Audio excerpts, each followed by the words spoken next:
little scientists, and welcome back. Good morning. Today's lesson is going to be about landforms and how they're made. As we learn about the creation of these landforms, we will create and compare the differences and how they're made and what makes them different. Let's check on what y'all already know. So who can remind me what we worked on yesterday? Yes, Tommy. Excellent job. So we know that weathering breaks down rocks, and today we'll see how that leads up to the formation of landforms. Now we're going to take a virtual field trip. I have that here on my computer. Everybody open up your Chromebooks. I'm going to control our field trip over here on my screen. Let's see. This is what... Can y'all see that? Oh, golly. There's my vote. I'll click on these links, and that'll lead me to it. Okay, so let's start off here in the canyon, and I'll show y'all after. Yeah, y'all got it. So anyways, before we start though, I would like us to look at our sentence frame. So when we're talking to our partners and we're talking to others, let's make sure to use our sentence frame. Well, I observed this about the canyon, or I noticed this about the canyon. Here's what I think. So let's get on to our field trip. But first, another thing, let's look at our word wall. Today on our word wall in red, it's on my sheet, it says yellow.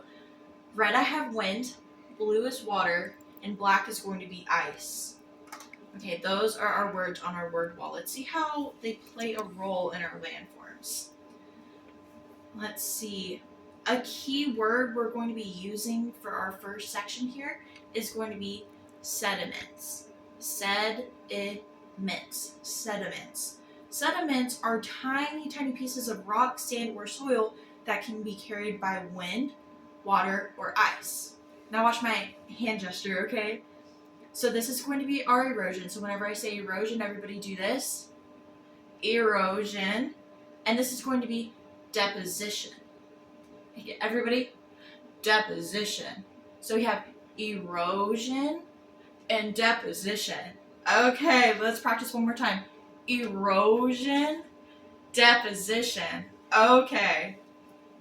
Now let's look at our actual presentation now that I've gotten everything out of the way. So here, oh golly, it's been so long since I've opened this. And open.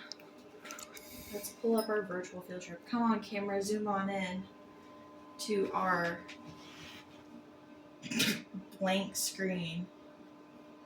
Well, y'all on the other side of the camera have seen a canyon before, haven't you? There we go.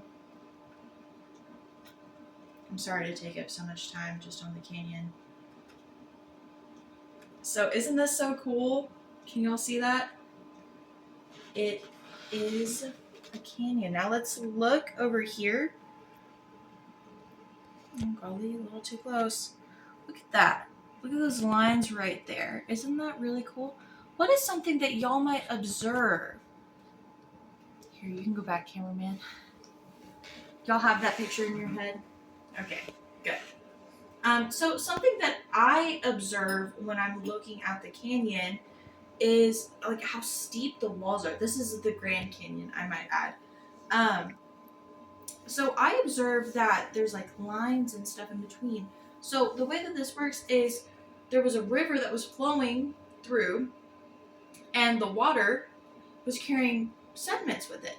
And over millions of years, the water carved like deeper and deeper into the earth, which then created our massive canyon. So all those lines that we see are the different types of soil and rock, which is really cool, right?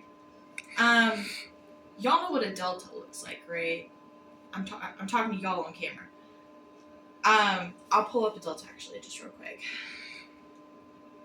No, okay. Actually, I'll just show you here on my other presentation because it'll take a while to pull up with my internet.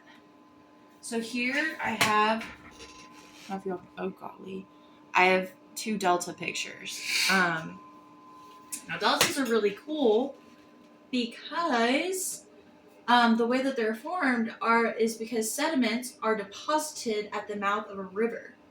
So when a river is flowing into a large body of water, it slows down, and the sediments it was carrying drop to the bottom over time, and they build up and create what we know as a delta. So all of that is just what's another word that we could use instead of drops? Chelsea. That's right. Deposition. Okay, now let's look at a glacier.